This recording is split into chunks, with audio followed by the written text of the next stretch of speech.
Alors, bonjour à tous. Je me présente, mon nom est Alice Bourgourois. Je suis avocate au sein du groupe de droit des assurances de Robinson Sheppard Shapiro. Ma pratique se concentre principalement en droit des assurances sur des mandats de défense, notamment en assurance de responsabilité professionnelle et en assurance de personnes. Alors aujourd'hui, j'ai le plaisir de vous présenter, dans le cadre de la formation annuelle de Robinson Sheppard Shapiro en droit des assurances, ma formation sur l'introduction au processus des petites créances. J'aimerais remercier Francis Goya qui m'a assisté avec la préparation de cette formation. Je suis accompagnée aujourd'hui de Maître Stéphanie Lovasco, qui va m'aider avec le déroulement du webinaire et vous pourrez poser des questions à partir de la fonction Q&A, donc Q et A, que vous trouvez au bas de l'écran. Stéphanie va prendre connaissance des questions, les classer et pourra y répondre à la fin. Je pourrai y répondre à la fin du webinaire. Je vous rappelle qu'il s'agit d'une activité de formation qui est accréditée par la TCHAD. Également pour les membres du barreau ou de la Chambre des notaires, si vous souhaitez avoir une attestation de participation à la fin de la conférence, vous pouvez en faire la demande ou vous en avez peut-être déjà fait la demande là, au moment de l'inscription. L'objectif de la formation, c'est de vous guider dans le cadre de la défense d'une réclamation déposée aux petites créances pour vous aider à défendre votre entreprise. Alors, sans plus tarder, commençons la formation. Alors, comme je vous le disais, la formation porte sur le processus en division des petites créances. Qu'est-ce que c'est la division de la petite créance? C'est une chambre à part de la Cour du Québec qui est en matière civile, évidemment, et qui traite des litiges qui sont sous un seuil qui a été déterminé par le Parlement. Alors, actuellement, la limite, c'est 15 000 $ au moins. Et sauf exception, les parties sont auto-représentées en division des petites créances. Les exceptions, c'est, par exemple, le cas où on aurait une question de droit importante.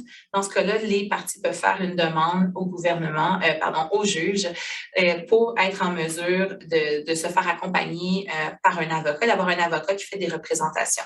Il faut faire une demande spéciale au juge en chef, alors c'est exceptionnel que ça arrive. Même, en fait, pour les entreprises qui ont un avocat à l'interne, les avocats internes ne peuvent pas représenter l'entreprise aux petites créances, sauf si c'est pour réclamer des honoraires qui sont dus à cet avocat. On va aborder de façon générale le processus aujourd'hui. Alors, je vous ai mis un graphique là, qui en fait état. Au début du dossier, évidemment, on a certains faits qui vont donner ouverture à une réclamation. Alors, ces faits-là, de façon générale, on parle par exemple d'une faute, d'un dommage et d'un lien de causalité. Alors, par exemple, la chute d'une personne qui se produit dans un magasin qui lui cause des blessures. On peut parler également de la conclusion d'un contrat pour lequel les sommes ne sont pas payées là, par la suite. Alors, c'est ces faits-là qui vont donner ouverture à un litige. Habituellement, les parties vont ensuite transmettre une mise en demeure. Alors, une mise en demeure, c'est une lettre par laquelle on réclame les montants qu'on croit dus ou on informe la partie de c'est quoi notre réclamation. Et on lui donne un délai pour s'y conformer. Si jamais la mise en demeure ne permet pas d'avoir satisfaction par rapport à ce qu'on recherche, à ce moment-là, on peut déposer la demande en justice aux petites créances. On passe ensuite aux options du défendeur. Alors, le défendeur peut décider de contester, il peut décider de payer. Alors, c'est les options qui s'offrent à lui en disant des petites créances. Ensuite, il y a une longue période d'attente avant d'arriver au procès. Et pendant cette période-là, il peut y avoir différents incidents de l'instance qu'on va regarder ensemble.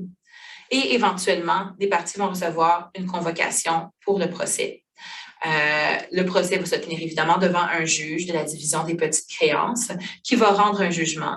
Et une fois le jugement rendu, il y a l'exécution du jugement qui est soit volontaire ou qui peut être également forcé si jamais le défendeur n'obtempère pas. Alors, c'est essentiellement ce qu'on va voir aujourd'hui dans le cadre de la formation.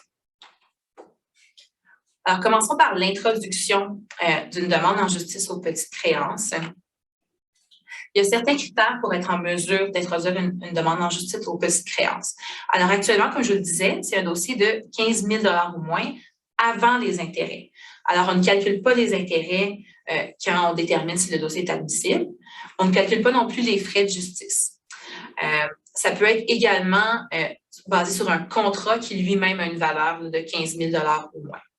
Il y a un projet de loi qui est actuellement devant le Parlement, qui est en cours de discussion, qui vient tout juste d'être présenté, qui prévoit qu'il va y avoir une indexation annuelle. C'est le projet de loi 40. Alors, le montant pourrait être augmenté de 1 000 par année là, en suivant l'inflation. Alors, on attend les développements pour savoir si ça va se concrétiser. Il y a toutefois plusieurs dossiers qui ne sont pas admissibles en division des petites créances. Alors, on parle des dossiers de pension alimentaire qui sont traités exclusivement par la Cour supérieure, bail de logement qui vont être traités par le tribunal administratif du logement, tout ce qui est action collective également devant la Cour supérieure, ordonnance d'obligation de faire ou de ne pas faire. Alors, c'est ce qu'on appelle une injonction. Alors, également, ces dossiers-là sont traités uniquement devant la Cour supérieure. Déclarer ou confirmer une situation, aussi ce qu'on appelle un jugement déclaratoire. Même chose, c'est des dossiers qu'on ne retrouve pas en disant des petites créances. Poursuites en diffamation également sont explicitement exclus de la division des petites créances. Alors, il faut aller soit en Cour du Québec ou régulière, donc en chambre civile, ou en Cour supérieure pour traiter ces dossiers-là. Et les demandes de revendication de biens. Donc, par exemple, un cas où un bien est dans les mains d'une autre personne, où on a une hypothèque qu'on veut faire exécuter, vendre le bien en justice. Alors, ces dossiers-là ne sont pas non plus traités devant la division des petites créances. Puis, la dernière exception, c'est la cession de créances à titre onéreux. Ce qu'on retrouve habituellement, c'est les agences de recouvrement, par exemple, qui acquièrent des dettes d'une banque contre un certain montant d'argent, alors elles doivent aller en division régulière. Elles ne peuvent pas introduire de dossier en division des petites créances. Il y a également des critères d'admissibilité pour le demandeur lui-même. Alors, une personne physique qui a une demande de 15 000 ou moins et qui n'est pas visée par les exceptions relatives à sa demande pourra introduire sans problème une demande aux petites créances. Par contre, une entreprise, c'est uniquement si on a eu 10 employés ou moins dans les 12 derniers mois. Si jamais votre l'état des entreprises au registre des entreprises n'est pas à jour, il y a quand même une possibilité là, de l'indiquer au greffier, de faire la modification, puis à ce moment-là, l'entreprise pourra quand même déposer sa demande. En ce qui concerne le défendeur, par contre, il n'y a aucun problème. C'est possible de défendre une entreprise qui a plus de 10 employés, mais le demandeur lui-même ne doit pas l'être. Si jamais le demandeur introduit sa poursuite en division régulière parce qu'il est un demandeur avec plus de 10 employés, par contre, le défendeur, qui aurait lui-même pu être admissible, donc qui a 10 employés ou moins, pourrait toutefois faire la demande pour transférer le dossier aux petites créances par la suite. Alors, il y a 3 façons différentes de déposer une poursuite en division des petites créances. La première, c'est en ligne. Alors, c'est très bien fait. C'est sur le site web du ministère de la Justice, dans la section des petites créances. Il y a un formulaire à remplir, on se crée un compte. Il suffit simplement de répondre là, aux questions une à une et ça donne là, à la fin un formulaire qui est déposé au dossier de la Cour. C'est également possible de se rendre en personne au greffe, de prendre rendez-vous avec un greffier pour qu'il puisse vous aider à remplir la demande, à assembler les documents, les pièces dont vous allez avoir besoin. Par contre, je vous dirais qu'en ce moment, le ministère de la Justice privilégie beaucoup le dépôt des demandes en ligne. Même chose, il y a aussi une possibilité de déposer la demande par la poste, alors en remplissant le formulaire ou en rédigeant là, votre demande et en l'envoyant par la poste avec les frais de justice. Alors, à ce moment-là, il faut prévoir d'envoyer une traite bancaire, un mandat de poste ou de venir déposer là, en personne au palais de justice pour pouvoir payer par carte de crédit. Le demandeur doit déposer sa demande dans le bon district judiciaire. Alors, c'est des règles qui sont prévues au Code de procédure civile, aux articles 41 à 43. Alors, de façon générale, le district par défaut, c'est celui où le défendeur est domicilié. Alors, si c'est une entreprise, vous pouvez aller vérifier sur le registraire des entreprises du Québec où est le domicile du défendeur. Ça peut être également un de ces établissements. Alors, si vous avez une compagnie qui est en Ontario mais qui a un établissement au Québec, vous pouvez regarder où est son établissement au Québec. Ça peut être également le lieu où le contrat qui est en litige a été conclu, celui où l'événement est survenu. Par exemple, dans le cas d'une chute, si vous avez chuté dans la ville de Québec, et vous pourrez réclamer à ce moment-là à Québec. Ça peut être aussi si jamais on a un contrat de consommation, alors qui est régi par la loi sur la protection du consommateur. C'est également possible à ce moment-là de déposer dans le district du consommateur. Alors, le consommateur a en quelque sorte priorité sur le commerçant qu'il va poursuivre, puis va pouvoir choisir de poursuivre dans son propre district. Et c'est la même chose là, quand on parle d'un contrat d'assurance. Alors, on peut poursuivre à ce moment-là dans le district de l'assuré. Dans la demande, évidemment, il y a certains éléments qu'il ne faut pas oublier de mettre. Alors, évidemment, le nom et l'adresse de chaque personne que vous poursuivez et votre propre nom et adresse. Il faut également prévoir c'est quoi la somme que l'on réclame. Alors, comme je vous le disais, jusqu'à 15 000 $, les motifs au soutien de la demande, les dates importantes, par exemple, la date de conclusion du contrat, la date à laquelle vous avez transmis une mise en demeure, la date à laquelle les événements, par exemple, si on parle encore une fois d'une chute, sont survenus.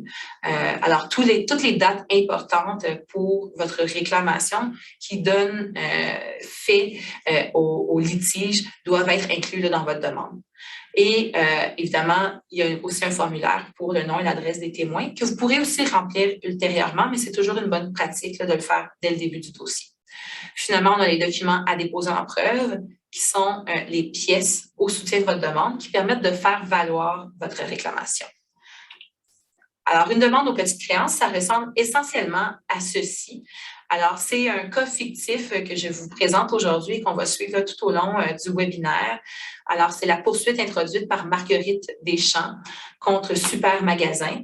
Alors, Marguerite est malheureusement tombée en glissant sur une plaque de glace à la sortie de Super Magasin.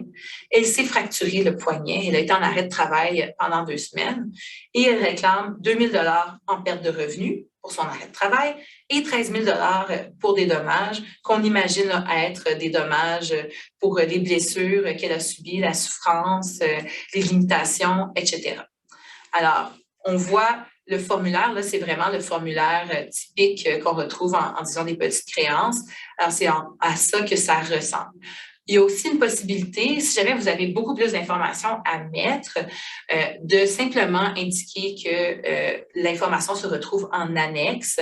Puis à ce moment-là, vous pourrez faire une procédure un peu plus détaillée avec plus de faits si jamais là, votre dossier est un peu plus compliqué. La deuxième page du formulaire, c'est des pièces et les témoins. Alors, par exemple, dans le cas de Mme Deschamps, elle ne savait pas encore qui seraient ses témoins. Alors, elle a indiqué qu'il n'y avait aucun témoin. Mais si elle avait décidé de faire témoigner son médecin traitant, par exemple, Dr Pissendy, bien, à ce moment-là, elle aurait pu rajouter dans les témoins son médecin avec son adresse. Ensuite, on a la liste des pièces. Alors, évidemment, comme je le disais, c'est les documents qui vont faire la preuve des faits que vous avancez. Ici, on a un dossier de chute où madame dit que l'endroit était mal éclairé. Alors, elle a introduit dans son dossier des photos du super magasin pour que le juge puisse voir c'était quoi l'état des lieux. Elle a introduit également le dossier médical qui permet de montrer c'est quoi les blessures qu'elle a subies, les limitations, son certificat d'arrêt de travail également qui permet de venir déterminer là, qu'elle a effectivement dû arrêter de travailler pendant 2 semaines, ses talons de paie pour venir établir sa perte de revenus et la mise en demeure qu'elle a transmise là, à Super Magasin. Alors, c'est un dossier qui est relativement complet quand on introduit ces éléments-là, à moins qu'elle ait d'autres documents qui pourraient venir l'aider, mais l'essentiel semble être là pour ce genre de poursuite. Une petite mention importante, on voit là, c'est une signature électronique. Quand le document est introduit de façon virtuelle, les parties peuvent signer électroniquement. Par contre, en ce moment, les tribunaux sont assez réticents à accepter des documents numérisés ou des signatures non originales qu'on vient déposer en format papier. Alors, c'est important à ce moment-là, idéalement, de signer à l'encre bleue et d'aller déposer ensuite le document à la cour avec la signature originale. Une fois que la demande est introduite, elle est transmise au greffe. Le demandeur paie des frais judiciaires. Alors, c'est un timbre là, qui est entre 100 et 300 $, là, dépendamment du montant de la réclamation. Et le greffe prend possession de la demande, transmet notification au défendeur par courrier recommandé. À partir du moment où le défendeur reçoit la demande en justice, donc le moment où il l'a dans son bureau, dans le bureau de poste, ou le moment où il en prend la connaissance papier, il a 20 jours pour faire connaître son choix. Ses choix, c'est de payer, de convenir d'un règlement à l'amiable ou de contester la demande.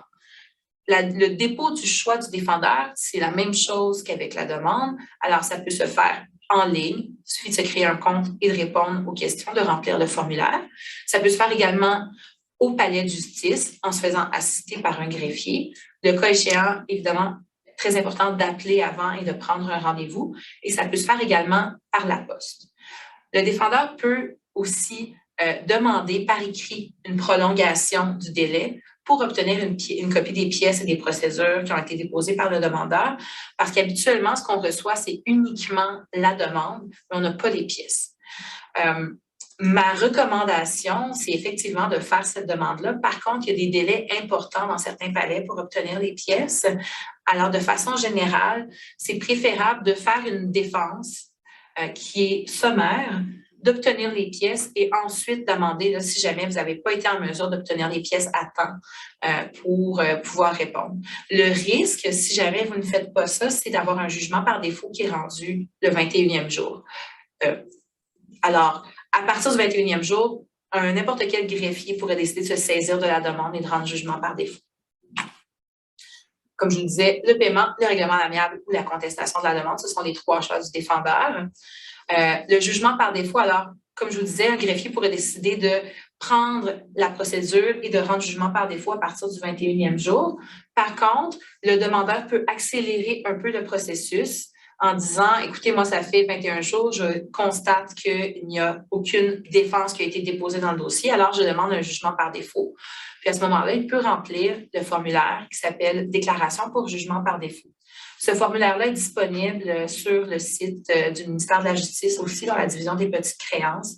Alors, si vous voulez faire une petite recherche Google, vous pouvez simplement écrire « formulaire petites créances » sur Google. Et je pense que c'est le premier résultat là, qui apparaît. Alors, vous allez avoir tous les formulaires qui sont utilisés en division des petites créances.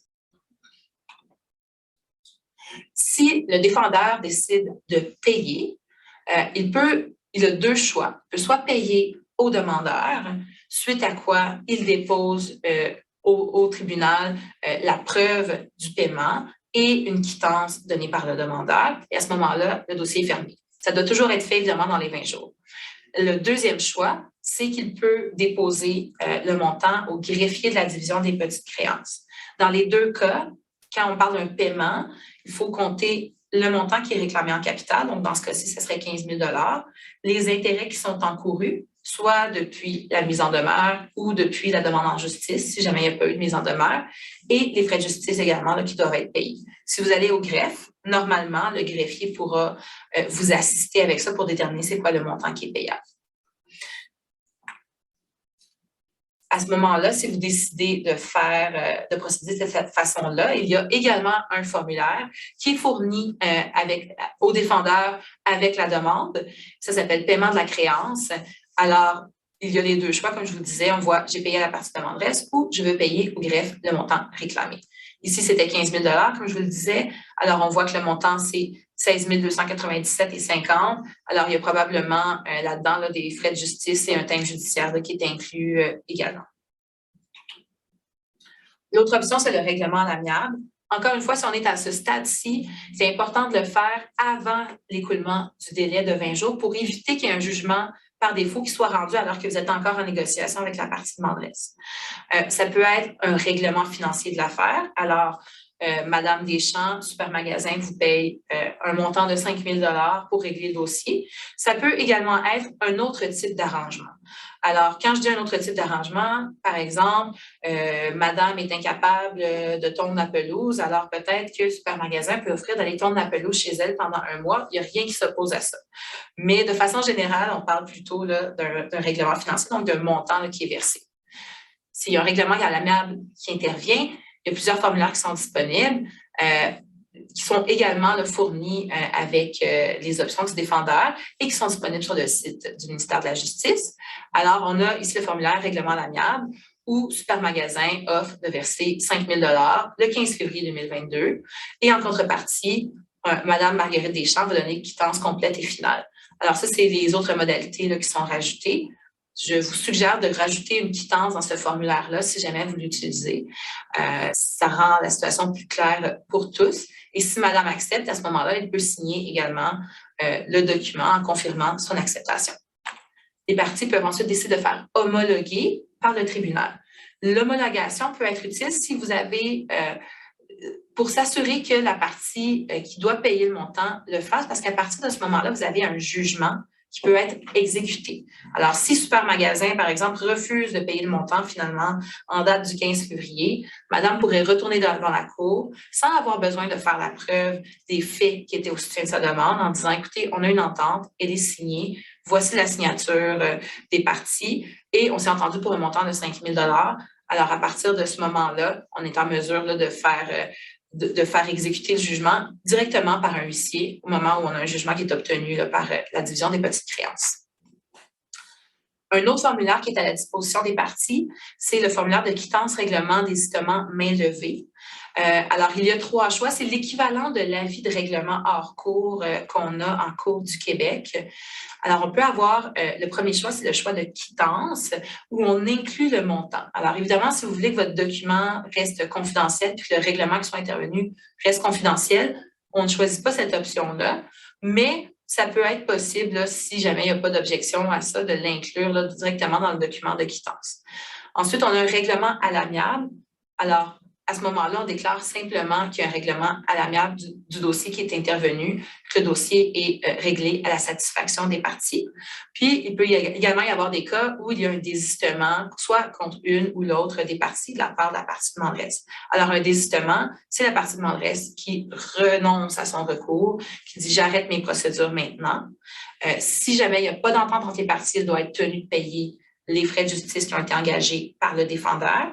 Sinon, c'est possible de prévoir là, que chaque partie assume ses frais dans un document à part, tout simplement. Les cas où il peut y avoir un désistement, c'est, puis qu'on voit souvent disons des petites créances, c'est par exemple quand la partie demanderesse a poursuivi la mauvaise entité. Alors, par exemple, s'il y a Super Magasin et Super Magasin 2 et Madame Deschamps a décidé de poursuivre Super Magasin 2 alors que c'est Super Magasin 1 qui est fautif, mais elle pourrait faire un désistement là, contre Super Magasin 2 à ce moment-là. C'est également possible de le faire dans le cadre du règlement, donc de payer un montant à part, d'avoir une quittance à part, mais de quand même prévoir qu'il y a un désistement de la partie demanderesse. Ça, c'est vraiment au choix des parties. Quand le défendeur décide plutôt de contester la demande, à ce moment-là, il doit remplir évidemment un formulaire de défense qu'on appelle une contestation.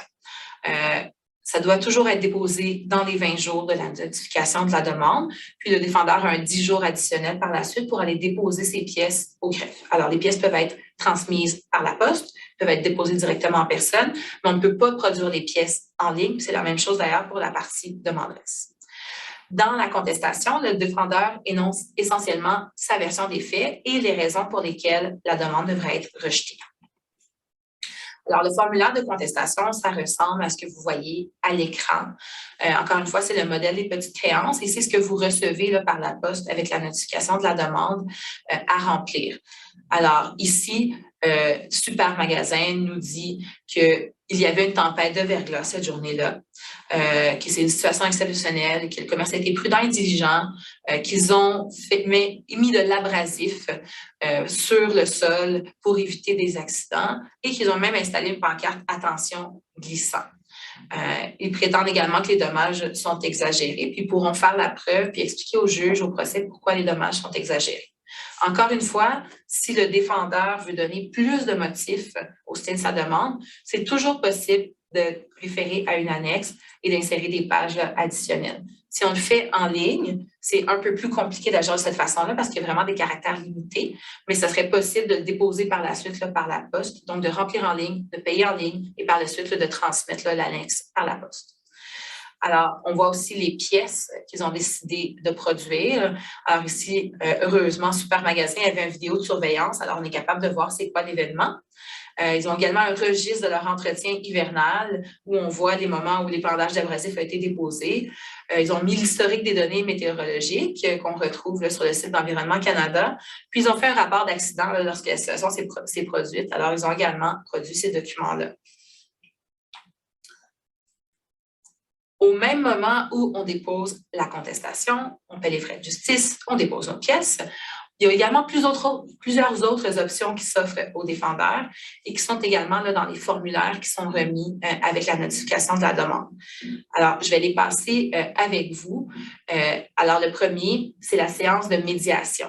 Alors, autant le demandeur, lorsqu'il dépose la demande, que le défendeur, on leur demande de confirmer s'ils souhaiteraient participer à une séance de médiation pour tenter de régler leur dossier à l'amiable. Une séance de médiation en division des petites créances, c'est un processus qui est gratuit, qui peut être jusqu'à 3 heures, et on peut en tout temps décider d'y participer. Alors, au début du dossier, un défendeur peut dire non, moi, je ne veux pas régler mon dossier, je pense que j'ai un bon dossier, je veux aller de l'avant, et plus tard, changer d'idée, remplir le formulaire, le transmettre ou transmettre simplement une lettre en disant « je serais intéressé à aller en médiation ». Et si le demandeur fait la même chose, à ce moment-là, les parties peuvent avoir une rencontre avec le médiateur.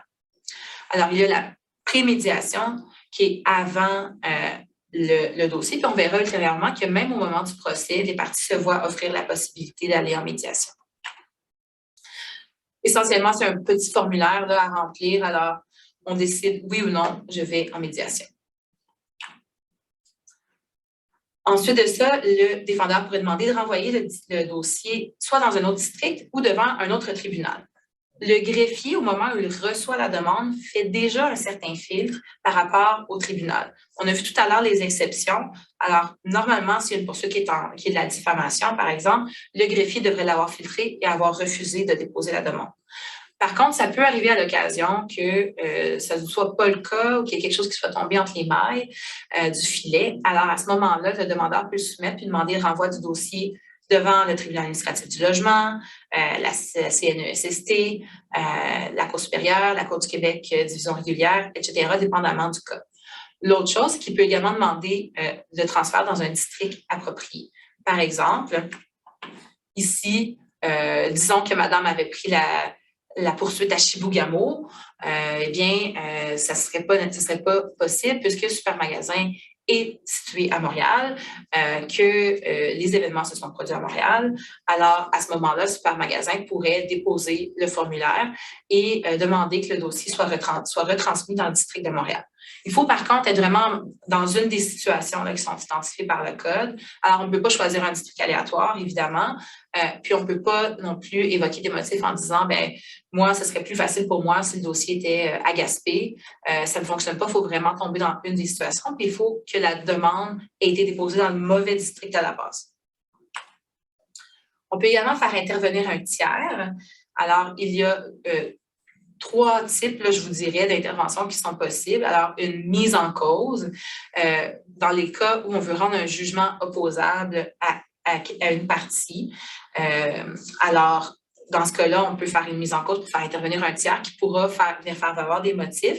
Et par la suite, une fois que le jugement est rendu, bien, les conclusions vont lui être opposables. Ça, ce n'est pas dans le cas où on veut le rajouter comme défendeur.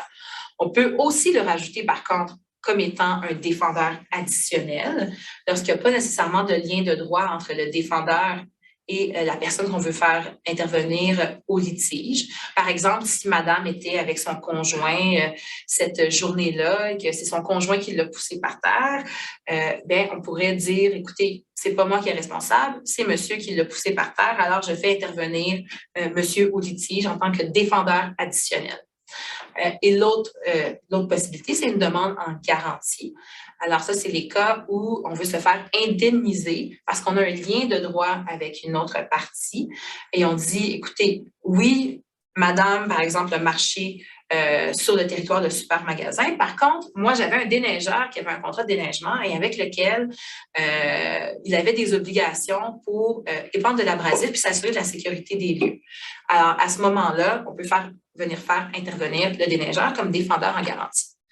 Et c'est ce qui a été fait ici. Alors, on peut joindre des pièces additionnelles en preuve pour notre demande en garantie contre cette partie additionnelle. Par exemple, ici, le contrat de déneigement, et on vient alléguer des faits qui font en sorte qu'on est capable de venir rechercher la responsabilité du nouveau défendeur en garantie. L'autre possibilité, c'est une demande reconventionnelle. Alors, la demande reconventionnelle, c'est une contre-poursuite du défendeur contre le demandeur quand on est dans des faits qui sont connexes avec la demande initiale. La demande reconventionnelle ne doit elle-même pas dépasser le seuil des petites créances. Alors, ça veut dire, pour l'instant, comme je vous disais, un montant de 15 000 $. Si jamais la demande reconventionnelle est plus élevée que 15 000 $, le dossier va être transféré en division régulière de la Cour du Québec. Même chose, le formulaire ressemble essentiellement à ceci. C'est fourni avec la notification de la demande. Alors ici, par exemple, on dit que madame a brisé la porte du super-magasin lors de sa chute. Alors, le magasin poursuit madame pour la valeur de la porte de 1 500 $. Une autre option qui est assez rare, c'est de faire une offre réelle. Alors, c'est le cas où on reconnaît devoir uniquement une partie du montant. Ou toute la somme, et on le met à la disposition du demandeur. Dans les faits, on fait assez peu souvent ce type d'arrangement-là. À ce moment-là, le demandeur peut aller chercher l'argent, se l'approprier et poursuivre sa poursuite pour le reste. Alors, l'avantage de faire ça pour le défendeur, c'est qu'on arrête la computation des intérêts. Puis on dit simplement, écoutez, cette partie-là du litige, elle est réglée, je reconnais ce montant-là, on se concentre sur le reste qui est contesté. Ça peut être fait au greffe ou sinon avec une société de fiducie. Et c'est un processus qui est peut-être un peu compliqué. Alors, si jamais vous souhaitez vous en prévaloir, je vous suggère de conseiller un avocat là, pour pouvoir avoir vraiment la bonne façon là, de fonctionner. Alors, le formulaire est fourni également et ça ressemble essentiellement à ceci. L'autre chose qui est possible de faire, soit au moment de la contestation, mais aussi en tout temps jusqu'à ce qu'un jugement soit rendu, c'est une demande en rejet de la demande. Alors, une demande en rejet, c'est essentiellement de demander au juge, à un stade préliminaire, avant d'avoir entendu les parties, avant d'avoir entendu la preuve, de rejeter tout simplement la demande. Il faut que la demande soit manifestement mal fondée sur simple vue du dossier. Alors, en prenant toutes les allégués pour avérer, est-ce que c'est suffisant pour faire rejeter la demande? Ça va être vraiment dans des cas précis et limités. C'est un fardeau qui est assez lourd. Alors, c'est par exemple des cas où la réclamation est prescrite, la poursuite est dirigée contre la mauvaise personne, il y a déjà un jugement qui a été rendu, la réclamation a déjà été payée, puis on a une preuve de paiement. Alors, dans ces cas-là, on pourrait tenter de faire une demande en rejet. Essentiellement, ce qui va se passer, c'est que le greffier va demander au demandeur à ce moment-là s'il a des observations à faire valoir. Et par la suite, soit le juge va pouvoir rendre jugement sur vue du dossier ou convoquer les parties pour entendre des représentations sur la demande en rejet. Alors, c'est un formulaire standard qui s'appelle tout simplement demande au tribunal en matière civile qu'on retrouve sur le site des petites créances et auquel on peut rajouter qu'on demande le rejet de la demande. Et dans ce cas-ci, par exemple, on dit que la demande est prescrite car les éléments sont survenus plus de 3 ans avant l'institution des procédures. À partir du moment où le défendeur a déposé sa procédure, essentiellement, on attend une date de procès. Ou une date de médiation, là, selon ce qui a été choisi là, par le demandeur à ce niveau-là. Par contre, il y a plusieurs choses qui peuvent se passer pendant ce temps-là. Alors, on va les regarder rapidement ensemble. La première chose, c'est une reprise d'instance. Alors, une reprise d'instance, c'est quand on change de demandeur ou de défendeur parce qu'il s'est passé quelque chose. Souvent, ça va être, par exemple, un demandeur qui est devenu inapte et qui ne peut plus exercer lui-même ses droits civils. Ça peut être le décès du demandeur ou du défendeur, auquel cas c'est la succession qui reprend l'instance. Une acquisition par un tiers du droit en litige, on parle par exemple de cas de subrogation par un assureur ou autre, d'une cession de créance là, qui peut être intervenue, ou des cas où on poursuit quelqu'un uniquement en raison d'une fonction spécifique là, qu'il occupe. Par exemple, si on poursuit Simon Jolin Barrette comme procureur général du Québec, eh bien, plus Simon Jolin Barrette qui est procureur général dans quelques années, par exemple, bien, à partir de ce moment-là, on peut également avoir là, une reprise d'instance qui intervient pour mettre la nouvelle personne là, qui le remplace. Si jamais le défendeur ou le demandeur est avisé que l'autre partie ne peut plus continuer la procédure, il peut déposer une mise en demeure de reprendre l'instance. Alors, dans ce cas-ci, par exemple, si on prend le cas fictif où Mme Deschamps est décédée, on peut avoir le défendeur, donc Super Magasin, qui dépose une mise en demeure de reprise d'instance à son conjoint. Donc, il transmet au greffe la mise en demeure de reprendre l'instance. Le conjoint la reçoit par la suite de la part du greffe et il peut reprendre l'instance en lieu et place de madame si jamais il a le droit de le faire. Alors, c'est liquidateur ou héritier là, dans un cas comme celui-ci. Alors, monsieur, une fois qu'il reçoit la mise en demeure de reprendre l'instance, doit déposer au dossier de la Cour un avis de reprise d'instance pour confirmer qu'il reprend effectivement le dossier en lieu et place de sa conjointe. Il doit indiquer c'est quoi les motifs. Alors, dans ce cas-ci, madame est décédée. Alors, il ne peut plus continuer le dossier et il peut continuer à titre de liquidateur de la succession de feu Marguerite Deschamps. Si jamais l'autre partie n'est pas d'accord, elle peut contester le droit de reprendre l'instance. Par exemple, ici, monsieur dit qu'il est liquidateur. Peut-être qu'après certaines vérifications, on voit que ce n'est pas tout à fait le cas. Il n'est pas liquidateur, c'est un autre liquidateur. Monsieur n'est même pas héritier sur le testament. Alors, on ne veut pas qu'il reprenne l'instance parce qu'il n'a pas le droit de continuer le dossier au nom de madame. Alors, on peut déposer une contestation. Le juge, encore une fois, peut décider de rendre un jugement sur vue du dossier par rapport à ça ou de convoquer les parties, d'avoir des explications supplémentaires et à ce moment-là, de rendre une décision par rapport à ça. Quand une partie est en défaut de reprendre l'instance, alors suivant une mise en demeure de reprendre l'instance, il s'est écoulé un délai de plus de 10 jours à partir du moment où il a reçu la mise en demeure de reprendre l'instance.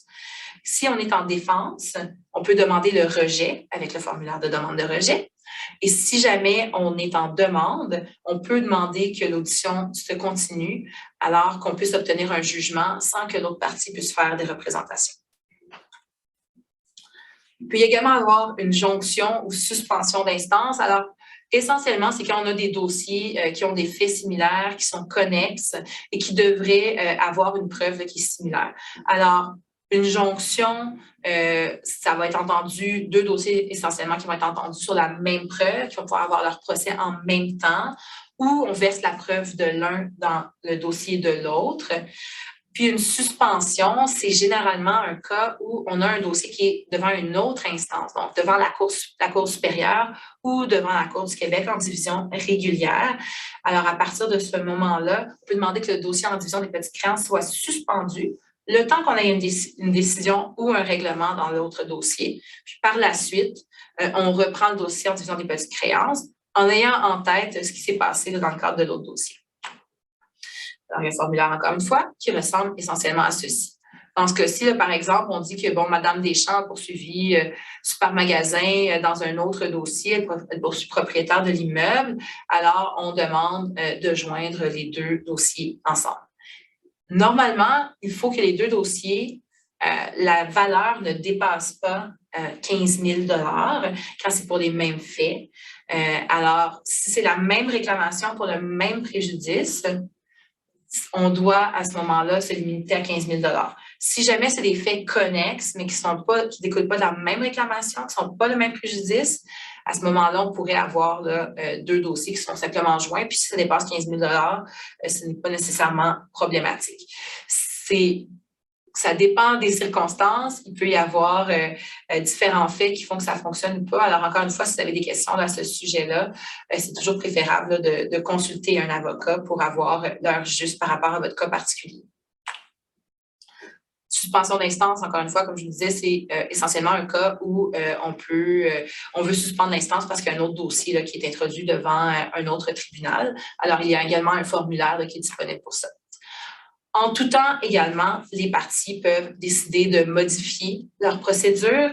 Alors, on a parlé tout à l'heure du cas où on dépose une défense, on se dépêche de déposer notre défense avant que le délai de 20 jours expire pour éviter un jugement par défaut, mais on n'a pas nécessairement encore pris connaissance des pièces. Peut-être qu'il nous reste un peu d'enquête à faire dans le dossier.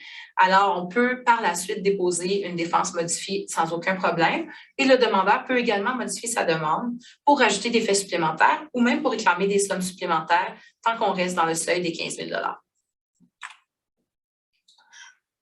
Ensuite, Pendant toute cette période-là où on attend notre procès, on reçoit éventuellement un avis de convocation au procès. Alors, c'est le greffe qui convoque les parties au procès. L'avis de convocation va évidemment indiquer où se trouve le procès, dans quelle salle du palais de justice, à quelle date, à quelle heure.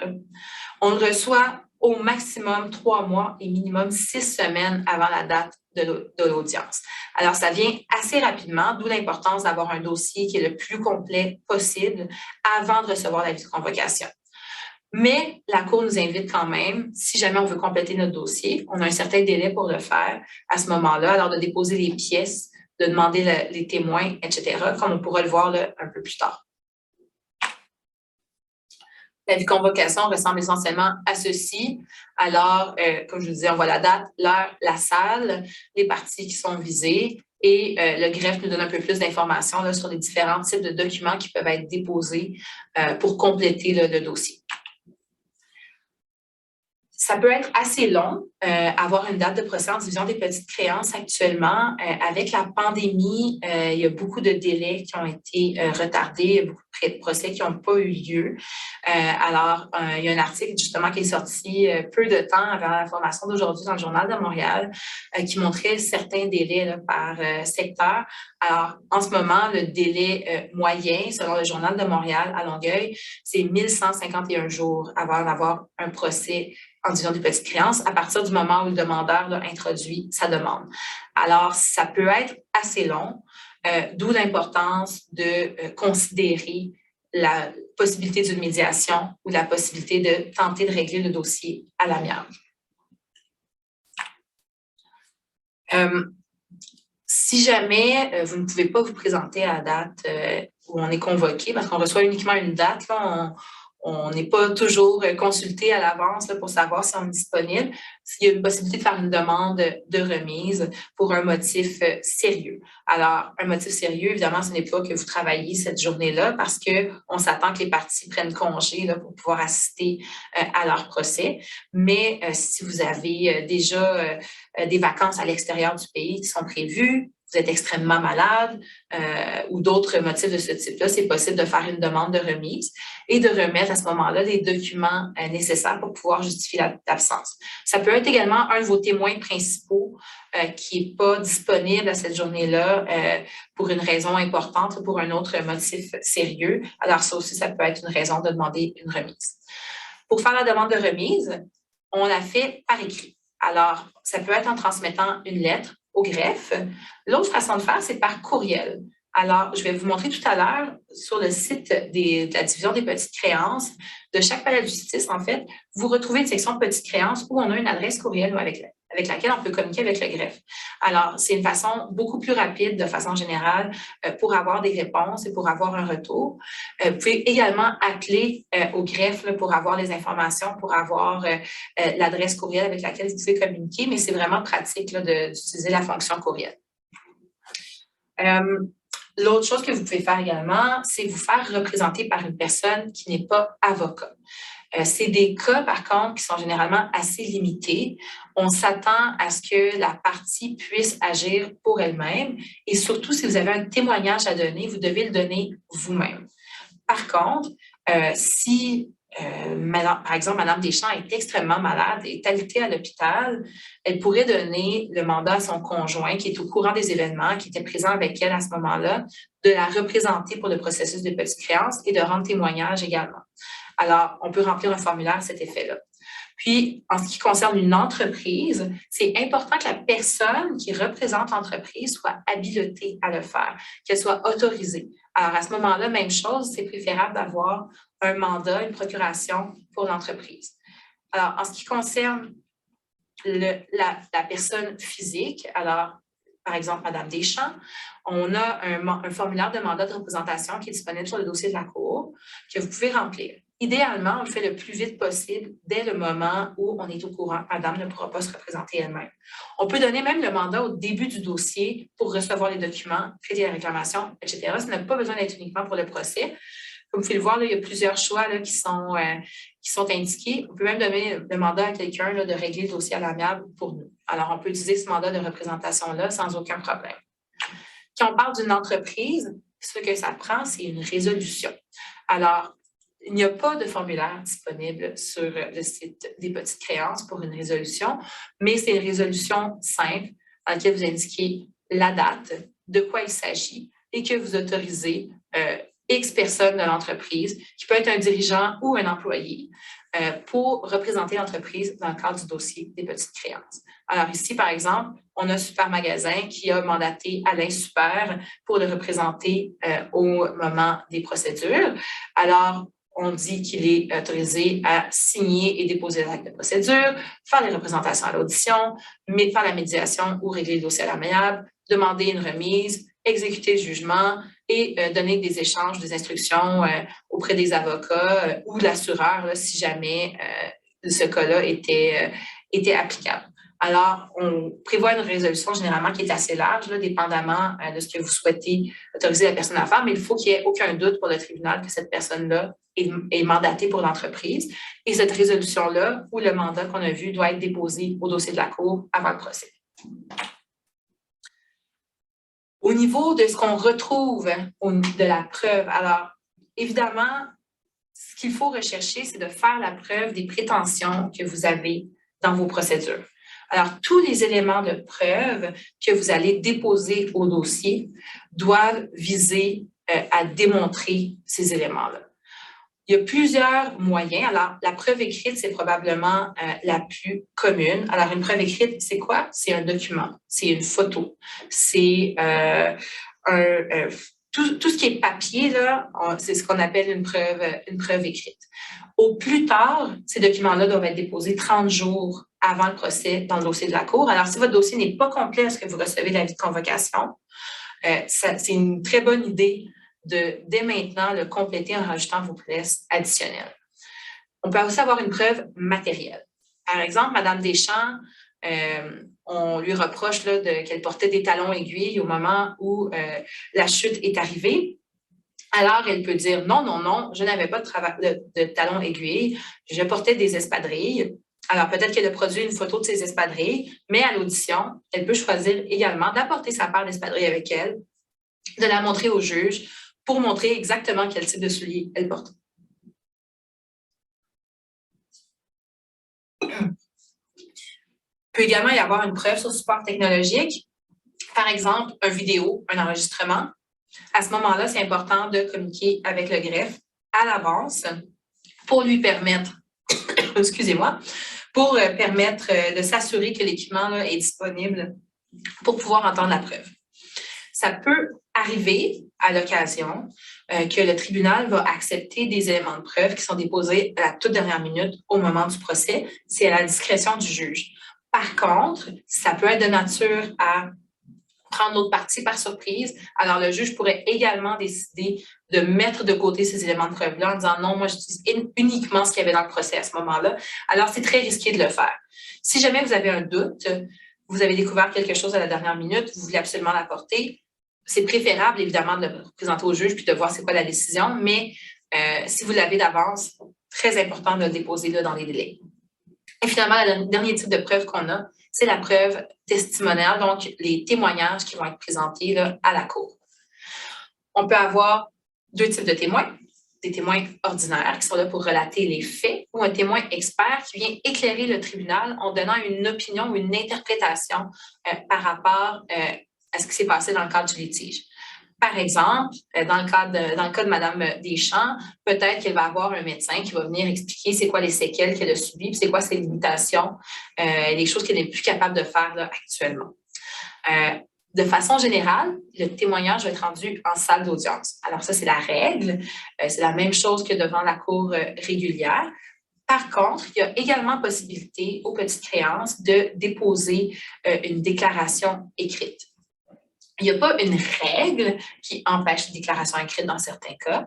Par contre, c'est certain qu'on vous suggère de limiter ces cas-là quand on a un témoin qui est secondaire ou un témoin qui ne peut pas se déplacer sur place.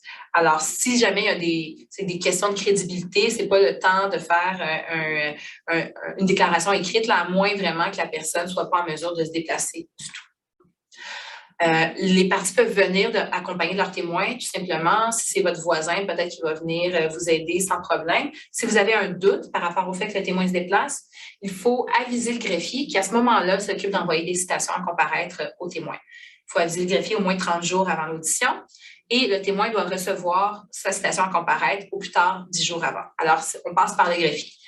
Si jamais vous ne voulez pas passer par le greffier, c'est également possible d'utiliser un avocat qui va pouvoir signer une citation à comparaître pour vous, puis assigner les témoins pour le jour du procès. Il y a un formulaire à remplir pour le greffier, alors qui s'appelle « Liste des témoins à convoquer par le greffier ». Alors ici, par exemple, madame veut faire témoigner son médecin, Dr Jeannot Pissenlit.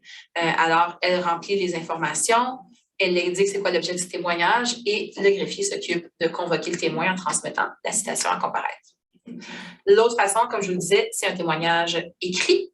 Alors, on dépose l'original de la déclaration à la Cour au moins 30 jours avant le procès. Ça peut être fait avant. C'est recommandé, en fait, de le faire avant. Si jamais la partie qui reçoit la déclaration écrite voudrait contre-interroger le témoin ou aurait des questions pour le témoin, à ce moment-là, elle peut exiger sa présence et le greffier va convoquer la personne. La déclaration, ça ressemble essentiellement à ceci. C'est un petit formulaire. Ce n'est pas sous serment. C'est plutôt comme un serment officieux, si on veut. Alors, on dit que ça représente la déclaration du témoin, mais on n'a pas besoin de faire affaire avec un commissaire à l'assermentation pour faire remplir le formulaire. C'est possible, par contre, de déposer également une déclaration sous serment qui pourrait avoir un poids additionnel. Alors, ici, on a Marcel Hyper, qui serait le voisin du super magasin, qui a vu les événements, qui ne peut pas se déplacer parce qu'il est en Floride, mais il dit « J'ai vu madame, elle marchait très vite, elle regardait son téléphone cellulaire et en plus, elle avait des talons hauts quand elle a glissé. Et d'ailleurs, c'est elle qui aurait brisé la porte en donnant un coup de poing. » Alors, si jamais M. Hyper pouvait être disponible pour le procès, c'est le genre de témoignage que le juge voudrait entendre plutôt que d'avoir une déclaration écrite. Mais si on est vraiment mal pris et il n'y a aucune possibilité de faire venir le témoin, on peut faire une déclaration écrite. Sinon, ça peut être, par exemple, un employeur qui vient confirmer que madame était absente pendant les 2 semaines. Ce n'est pas nécessairement quelque chose qui est contesté. Il n'y a pas nécessairement de témoignage contradictoire à avoir par rapport à ça. Alors, ça serait un bon moment là, pour utiliser le formulaire de déclaration écrite. Pour bien se préparer pour le procès, alors, le demandeur doit faire la preuve prépondérante de ce qu'il avance. Le défendeur, lui, de son côté, tente d'apporter une version contradictoire pour défaire la théorie de la cause du demandeur. Pour bien se préparer, on vous suggère effectivement de préparer une théorie de la cause. Alors, qu'est-ce que c'est une théorie de la cause? C'est d'établir c'est quoi le cadre juridique de votre réclamation. C'est quoi les éléments que vous avez à prouver. Alors, ça peut être une page où vous dites, écoutez, dans ce cas-ci, il faut que je prouve, si je suis Madame Deschamps, par exemple, je dois prouver c'est quoi la faute qui a été commise par Super Magasin, je dois prouver c'est quoi les dommages que j'ai subis et mon lien de causalité. Alors, c'est quoi les éléments que j'ai pour prouver la faute? Quels témoins vont venir dire quoi? Alors, on identifie comme ça pour chaque élément quels sont les points qu'on a dans notre dossier qui permettent de venir établir notre théorie de la cause puis de la présenter au juge. On peut aussi préparer un cahier de procès. C'est utile de le faire. Alors, un cahier de procès, essentiellement, ce qu'on vous suggère, c'est de récupérer tous les documents que vous avez au même endroit dans un cartable pour avoir toutes les procédures, les pièces. Si vous avez d'autres documents, des notes personnelles, etc., de les mettre également pour vous assurer de tout avoir avec vous au moment du procès.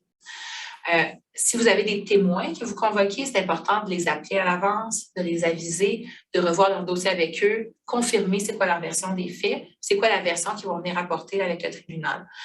Ça arrive trop souvent qu'on a des témoins qui ne sont pas avisés, qui se présentent sur place, qui n'ont pas eu le temps de revoir leurs notes. Alors, c'est bon là, de faire le tour avec les témoins pour venir asseoir leur crédibilité. Finalement, si vous avez de la jurisprudence ou des autorités à présenter, vous pouvez revoir également c'est quoi la loi qui est applicable dans ce cas-ci. Est-ce que j'ai des décisions qui permettent de venir aider ma position? On ne vous suggère pas d'en déposer 20, là, mais si vous avez 2-3 bonnes décisions dans des cas similaires, ça peut être une bonne chose là, de les présenter au juge pour pouvoir l'éclairer puis l'aider avec sa décision. Ensuite, on a le procès. une fois qu'on a été convoqué, qui va débuter. Alors, au procès, on a évidemment les parties et les témoins. Le juge va appeler chacun des dossiers. Alors, il y en a plusieurs là, qui sont fixés la même journée. Généralement, là, je crois qu'on parle de entre 5 et 10 dossiers par jour. Alors, ça va quand même assez rapidement. Le juge va faire un tour de salle pour vérifier si tout le monde est présent et si les parties veulent procéder, ou on leur offre également, de façon générale, d'avoir accès à un médiateur. Alors, c'est la deuxième chance, si vous avez refusé la médiation, de faire affaire avec un médiateur pour essayer de régler le dossier. Vous avez maintenant un schéma d'une salle de cours. Alors, essentiellement, ça ressemble à ça. Le juge préside l'audition devant. Il y a un huissier là, audiencier également qui est présent, qui est là pour s'assurer que tout se passe bien dans la salle de cours. On a le demandeur qui est si on est devant le juge, là, qui est à gauche de la salle, le défendeur à droite, puis le témoin là, qui est au milieu et qui peut témoigner et se faire poser des questions là, par le juge ou par les parties. Le juge, en division des petites créances, c'est lui qui mène le procès. Alors, de façon générale, c'est pas comme en division régulière où ce sont les parties qui posent les questions en interrogatoire principal et en contre-interrogatoire. C'est vraiment le juge qui va poser des questions aux parties pour essayer d'avoir une vue d'ensemble du dossier. C'est possible, par contre, qu'il vous demande si vous avez des questions pour le témoin, si vous avez des questions pour l'autre partie, auquel cas vous pouvez les poser. Puis s'il ne vous le demande pas, vous pouvez tout simplement demander respectueusement au juge si vous pouvez poser une question ou si vous pouvez faire une observation additionnelle, là, s'il ne vous a pas posé une question pour un élément là, qui était important pour vous par rapport au dossier. Le juge peut également essayer de concilier un peu la position des parties. Par contre, s'il décide de présider puis de faire une conférence de règlement amiable, à ce moment-là, il ne pourra pas là, entendre le dossier. Ça devrait être retransmis là, par la suite à un nouveau juge là, pour entendre les parties. Et il peut, comme je vous disais, soulever des questions additionnelles là, de sa propre initiative. De façon générale, on commence avec la preuve en demande, on a la preuve en défense. Ensuite, si jamais il y a une réplique de part et d'autre, on peut l'entendre. Puis par la suite, il peut y avoir des plaidoiries. Cela dit, en division des petites créances, le processus est un peu plus souple. Alors, ça peut grandement varier. Le juge pourrait commencer par le défendeur, poser quelques questions au demandeur, revenir vers le défendeur, puis ça peut être un peu mélangé. Là. Alors, on suit le bal, c'est le juge qui est maître du dossier et c'est lui qui décide là, comment il va décider de mener le procès. Mais en tout cas, dans tous les cas, c'est-à-dire si vous avez des informations additionnelles à donner, des représentations à faire, vous pouvez le faire en demandant la permission au tribunal. Une fois que le procès a été entendu, il y a 3 choses qui peuvent se passer. Alors, le juge peut décider tout simplement, j'ai entendu la preuve, je vais rendre un jugement oralement immédiatement. Puis aussi prendre une pause, rédiger les motifs de son jugement, revenir en salle et vous dire quel est son jugement à ce moment-là, après avoir peut-être consulté certains éléments additionnels de preuve. Ou il peut dire qu'il prend la cause en délibéré. En division de petites créances, selon le code de procédure civile, il doit rendre jugement à l'intérieur de 4 mois. Ça peut arriver à l'occasion que ça dépasse un peu ce délai-là, mais de façon générale, le 4 mois là, est respecté. Dans un jugement, on peut donner raison au demandeur, lui donner raison en partie ou rejeter complètement de la demande en justice. Si jamais il y a une demande reconventionnelle, le juge va également juger sur demande reconventionnelle en même temps. Aux petites créances, il n'y a pas d'appel. Alors, le jugement est définitif, pas possibilité d'aller devant la Cour d'appel ou devant la Cour du Québec pour porter appel de la décision. Alors, on fait avec le jugement qu'on a obtenu.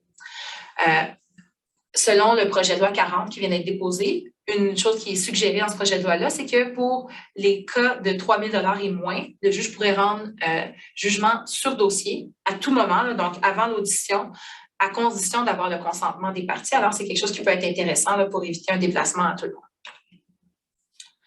Si jamais, pour une raison ou pour une autre, il y a un jugement qui est rendu par défaut, soit parce que le défendeur n'a pas répondu dans le délai de 20 jours ou parce qu'il n'était pas présent au moment du dossier, ou peut-être que c'est au moment du procès, pardon, ou peut-être que c'est le demandeur qui n'était pas présent au moment du procès qui n'a pas pu faire valoir ses moyens, on peut déposer une demande en rétractation de jugement.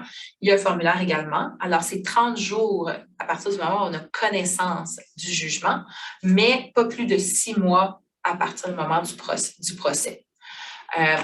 Le formulaire, ça ressemble à ceci. Alors, on invoque les motifs pour lesquels on n'a pas pu soit répondre au dossier à temps, donc déposer nos options du défendeur, ou être présent au procès. Par exemple, je n'ai pas reçu l'avis de convocation, l'adresse où ça a été transmis n'était pas la bonne, ça peut arriver à l'occasion. Idéalement, il faut apporter des éléments au support. On peut déposer des pièces également aussi à notre demande de rétractation de jugement. Et à ce moment-là, la Cour peut regarder le dossier, dire ça a bien du sens, effectivement, je vais ordonner la rétractation de jugement et convoquer les parties à une date ultérieure pour entendre le procès. Pourrait aussi convoquer les parties pour les entendre sur la rétractation de jugement, faire le procès la journée même, ou même entendre les parties pour la rétractation de jugement et repousser ensuite le dossier à une date ultérieure. Alors, il y a beaucoup de discrétion qui est laissée au juge par rapport à ça. On arrive à la fin, l'exécution des jugements. Alors, à partir du moment où vous avez un jugement, vous pouvez évidemment l'encadrer, le mettre sur votre mur, mais généralement, les gens veulent obtenir les sous qui sont octroyés par le jugement. Alors, la façon la plus simple, c'est de vous entendre avec la partie adverse en disant, écoutez, vous êtes condamné pour 10 000 alors faites-moi un chèque de 10 000 ou on peut s'entendre pour des versements échelonnés, il n'y a pas de problème avec ça. Si jamais la partie ne s'exécute pas, à ce moment-là, on peut avoir recours au processus d'exécution forcée. Alors, ça, c'est généralement par huissier. On parle d'une saisie de biens, saisie en main tierce, par exemple une saisie de salaire ou une saisie de compte de banque. On peut également faire un interrogatoire là, sur les actifs et les revenus. Si jamais vous vous rendez à ce point-là, c'est recommandé à ce moment-là de faire affaire avec un avocat ou avec un huissier là, qui sont les spécialistes des exécutions. Quelques petits trucs. Alors, le rôle de l'avocat, alors comme je vous le disais, les avocats ne sont pas permis en division des petites créances, au sens où vous ne pouvez pas avoir un avocat qui fait des représentations pour vous ou qui signe vos procédures. Par contre, l'avocat peut vous assister pour transmettre la mise en demeure, rédiger, transmettre la mise en demeure, rédiger également les procédures, en autant que vous soyez évidemment d'accord avec toutes les affirmations et que vous les révisiez. Il peut également faire une régie du dossier de la Cour. Alors, ce qu'on aime bien faire, c'est aller voir au plumitif du dossier une fois par mois environ s'il y a des changements. Parfois, les parties ne reçoivent pas toujours les documents rapidement. Alors, si par exemple le demandeur a déjà déposé des nouvelles pièces ou on veut voir si le défendeur a produit sa contestation, bien, l'avocat peut aller faire un suivi à ce moment-là au plumitif puis vous aviser s'il se passe quelque chose là, dans le dossier, ce qui peut être très utile. L'avocat peut également faire les négociations, contacter la partie adverse ou l'avocat de la partie adverse, rédiger les documents de règlement, communiquer aussi des fois avec la Cour pour l'aviser si un règlement est intervenu, quoique dans ce cas-ci, la Cour préfère habituellement que ça vienne de la partie elle-même. Peut également vous aider à préparer le procès, donc préparer un cahier de procès, vous fournir les autorités, revoir avec vous c'est quoi les éléments importants, ça doit être quoi le contenu de votre témoignage, est-ce que tous les témoins pertinents sont là, sont assignés. Puis évidemment, il peut vous aider avec l'exécution du jugement. Comme je vous disais tout à l'heure, pour communiquer avec le greffe, sur le site du ministère de la Justice, vous avez les coordonnées. Alors, il faut aller dans la section Vos différends, poursuite aux petites créances. Puis ici, par exemple, on voit là, le palais de justice de Longueuil. On a le numéro pour rejoindre le greffe pour la division des petites créances. Et on a une adresse courriel qui est dédiée exclusivement aux petites créances. Alors, pour demander une copie des pièces et des procédures, ça peut se faire par courriel. Pour demander une remise, ça peut se faire par courriel. Ou si jamais vous avez un procès qui est fixé dans 2 semaines, mais vous venez de convenir d'un règlement, vous pouvez également aviser la Cour par courriel qu'un règlement est intervenu. Dans ces cas-ci, mettre évidemment la partie adverse en copie. Ou les parties, là, si jamais vous êtes un avocat qui avise la Cour, s'assurer que les parties soient bien en copie là, des communications avec le greffe. Puis, à ce moment-là, ça vous donne un délai supplémentaire. Le greffe peut annuler le procès. Puis ça vous donne le temps là, de faire ce qu'il faut pour pouvoir déposer l'avis de règlement au dossier de la Cour. Alors, ça conclut ma formation. Merci à tous de votre participation. J'espère que je vous ai éclairé sur le sujet. Et si vous souhaitez poursuivre la discussion, n'hésitez surtout pas à me contacter par courriel ou sur LinkedIn et de vous inscrire au webinaire de Maître Patrick Henry sur la preuve par présomption, utilité et écueil qui sera animé ce jeudi. On a un peu de temps pour une période de questions. Alors, si vous avez des questions, c'est le temps de les poser. Et je vais passer la parole à ma collègue pour vérifier s'il y a des questions. Oui, on a reçu quelques petites questions. Donc, la première, justement, qu'on parle des délais. Par exemple, le défendeur, le délai de 20 jours, est-ce que c'est 20 jours ouvrables ou 20 jours calendrier? Alors, c'est 20 jours selon le Code de procédure civile. Alors, on compte la fin de semaine dans les jours. Alors, si, par exemple, vous avez déposé votre demande un lundi, alors mardi, mercredi, jeudi, vendredi, samedi, dimanche, etc., sont computés. Par contre, si le dernier jour tombe un jour non juridique, donc, par exemple, un week-end, le samedi, le dimanche ou un jour férié, à ce moment-là, c'est remis au jour suivant. Alors, ce n'est pas 20 jours ouvrables, c'est vraiment 20 jours calendrier, mais il faut vérifier le code de procédure là, pour être en mesure de bien calculer. Une autre question par rapport au délai qu'on a reçu. Le 30 jours suivant jugement que la partie a pour prendre connaissance, ça commence à courir quand exactement? Alors, ça commence à courir à partir du moment où vous avez reçu le jugement ou l'avis de jugement entre vos mains. Comme je le disais, par contre, c'est important de savoir qu'il y a un 6 mois aussi qui est applicable. Alors, c'est 6 mois de la date du jugement et 30 jours du moment où vous avez pris connaissance. Alors, il faut respecter les 2 délais pour être en mesure de faire une demande de rétractation. Une autre question qu'on a reçue. Est-ce qu'une compagnie peut mandater son assureur pour la représenter?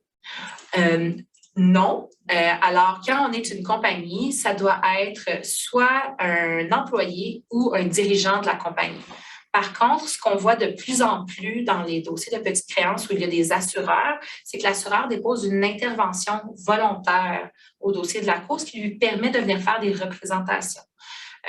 Par exemple, si on a une compagnie qui est poursuivie en vice caché, là, une entreprise de construction pour vice de construction, et que la compagnie est assurée et que l'assureur veut venir faire valoir certains moyens, il pourrait venir déposer une intervention volontaire dans laquelle il dit « Je suis l'assureur de super compagnie, par exemple, et j'interviens au dossier en tant qu'assureur pour venir faire valoir mes moyens. » Puis à ce moment-là, il pourrait déposer là, la police d'assurance pour démontrer qu'il est bien l'assureur de la compagnie et exposer s'il y a des moyens de défense additionnels à venir faire valoir. Également, l'assureur peut quand même accompagner jusqu'à un certain point l'assuré dans la préparation de sa défense. Si l'assureur, un expert en sinistre, par exemple, est allé sur place, a vu certaines choses, a fait son enquête, mais il peut venir témoigner également comme témoin là, au procès pour expliquer l'enquête qu'il a effectuée. Une autre question qu'on a reçue intéressante. Est-ce que c'est possible qu'un juge décide de son propre chef d'ordonner la présence d'un témoin, par exemple, un médecin dans le cas, au lieu de se fier sur le rapport qui est déposé en preuve? Écoutez, honnêtement, je ne connais pas la réponse à cette question-là, mais ça serait, selon moi, très étonnant. Ce qu'on pourrait voir, c'est un cas où le procès a lieu et le juge se rend compte qu'il manque une partie importante de la preuve, par exemple, parce que le rapport n'est pas du tout suffisant. Puis à ce moment-là, on pourrait dire, écoutez, on va suspendre le procès, on va remettre à une autre date. Puis à ce moment-là, je veux entendre le médecin. Alors, faites le nécessaire pour que le médecin soit présent, sinon je vais juger sur la preuve que j'ai qui n'est pas suffisante.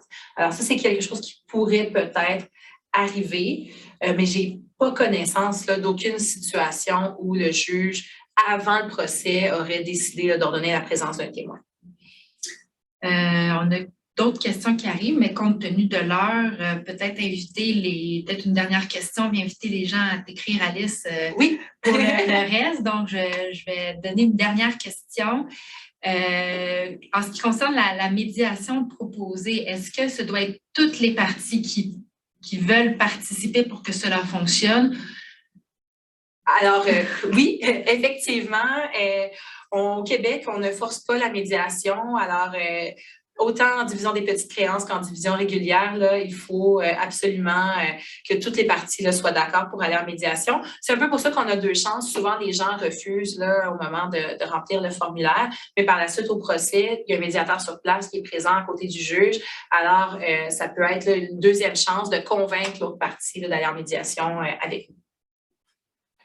Alors, je vais conclure là-dessus. Si jamais vous avez d'autres questions, ça me fera grand plaisir là, d'y répondre. Alors, vous pouvez m'envoyer un courriel. Mes coordonnées sont sur la page que vous voyez là, actuellement. Si vous souhaitez également obtenir une copie du PowerPoint, il n'y a aucun problème. Vous pouvez me contacter également ou contacter événement RSS pour avoir une copie du PowerPoint. Finalement, il va y avoir un court sondage là, qui va être transmis à la fin du webinaire. Alors, si vous avez le temps d'y répondre, ce serait fort apprécié d'avoir vos commentaires sur la présentation. Alors, merci beaucoup tout le monde et à bientôt.